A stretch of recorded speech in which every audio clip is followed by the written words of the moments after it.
అందరికీ నమస్కారం అండి. ఈరోజు స్వర్ణశ్రీ కిచెన్లో కబోలి శనగలతో మంచి టేస్టీ అయిన కర్రీని మీకు తెలియజేస్తున్నాను.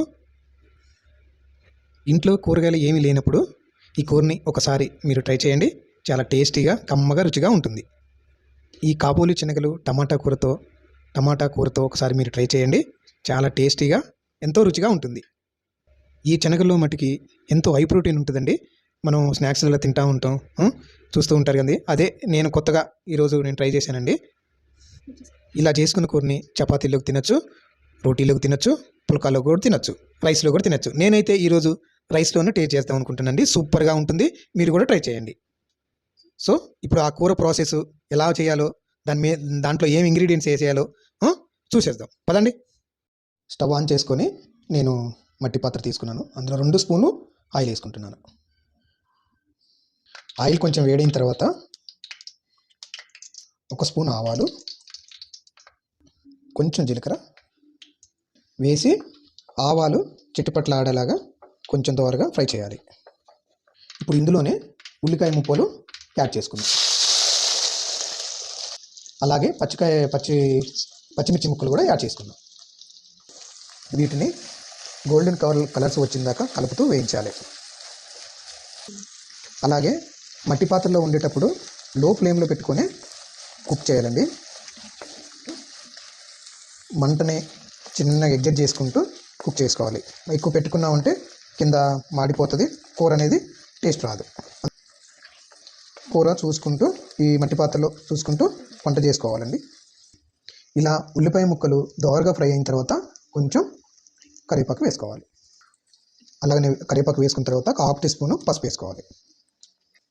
ఇలా వేసుకున్న తర్వాత ఒకసారి ఇవి అన్నీ కలిసేటట్టు ఒకసారి కలుపుకోండి. ఇలా కలుపుకున్న తర్వాత ముందుగా నానబెట్టుకున్న కబోలి శనగల్ని ఇందులోనే వేసుకోవాలి. ఇలా వేసుకున్న తర్వాత ఒక్కసారి ఫ్రై చేసుకొని ఇవి మంచిగా మనం పట్టుకుంటే అంటే ఉడికిపోదు, ఫ్రై చేసుకోవడం తెలిసిపోదు అండి. అలా చేసుకోవాలి. ఈ కబోలి శనగలు అనేది ముందుగానే ఒక 6 అవర్స్ నానబెట్టుకోవాలండి. నానబెట్టుకున్న తర్వాతనే ఇలా మనకి ఒక్కొక్కటి మంచిగా కుక్ చేసుకోవటం కూడా చాలా బాగుంటుంది. మంచిగా సైజ్ అనేది కూడా వస్తుంది. చూడండి ఇలా ఉన్నాయి. ఇలా ఇప్పుడు మూత పెట్టి ఒక 2-3 నిమిషాలు కుక్ చేసుకుందాం. మధ్యలో ఇలా తిప్పుకుంటూ మనం కుక్ చేసుకుంటూ ఉండాలి. ఇలా 2 నిమిషాలు అయిన తర్వాత మనం దంపి పెట్టుకున్న అల్లం వెల్లిపాయ పేస్ట్ మంచి ఫ్రెష్ది వేసుకుంటే మంచిగా ఫ్లేవర్ అనేది వాటికి చాలా ఆ కబోలి శనగలకి పట్టి మంచిగా స్మెల్ వస్తుంది. మంచి టేస్ట్ ఉంటుంది ఆ కూర. చూడండి ఎలా ఉంది. మంచిగా కబోలి శనగలు అంటే ఎంత టేస్ట్ అండి. ఇలా అల్లం వెల్లిపాయల పేస్ట్ పచ్చివాసన పోయిందాకా మంచి కలుపుకుంటూ ఫ్రై చేసుకోవాలి. ఇలా కుక్ అయిన తర్వాత ఒక 2 నిమిషాలు అందులోని కొంచెం సాల్ట్, 2 స్పూన్ సాల్ట్, తగినంత కారం వేసి ఒకసారి కలుపుకోవాలి. ఇలా ఫ్రై అయిన తర్వాత కట్ చేసి పెట్టుకున్న టమాటా ముక్కల్ని ఇందులో వేసుకోవాలి. నేను ఇక్కడ టమాటాలు ఒక మీడియం సైజు 3 తీసుకున్నానండి. అవి మంచిగా కలుపుకొని కొంచెం టమాటాలు మెత్తబడే మటుకి ఒక 2-3 నిమిషాలు ఉడికించుకోవాలి. ఇలా టమాటా ముక్కలు బాగా మెత్తబడాలి. చూస్తున్నారండి, ఒక 3 నిమిషాల తర్వాత టమాటాలు ఎట్లా మనకి సాఫ్ట్గా ఉడికిపోయాయో. ఇందులోకి నేను ఒక హాఫ్ గ్లాసు వాటర్ యాడ్ చేస్తానండి. ఈ వాటర్ నేను వేడి వాటర్ తీసుకుంటున్నానండి.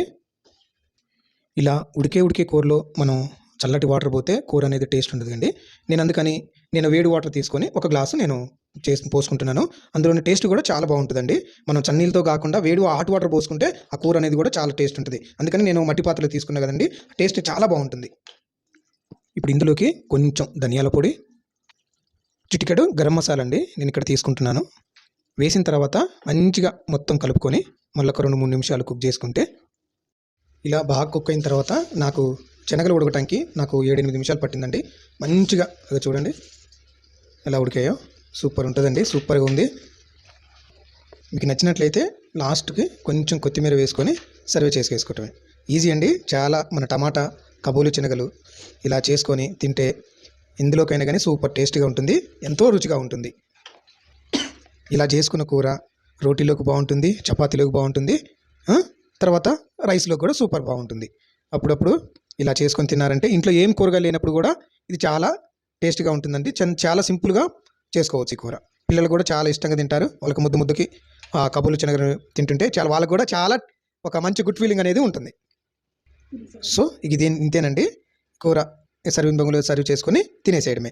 ఈ కూర కనుక మీకు నచ్చినట్లయితే స్వర్ణశ్రీ కిచెన్ని సబ్స్క్రైబ్ చేయండి, లైక్ చేయండి, షేర్ చేయండి, కామెంట్ చేయండి. మీ విలువైన కామెంటు మాకు తెలియపరచగలరు. Okay, thanks for watching.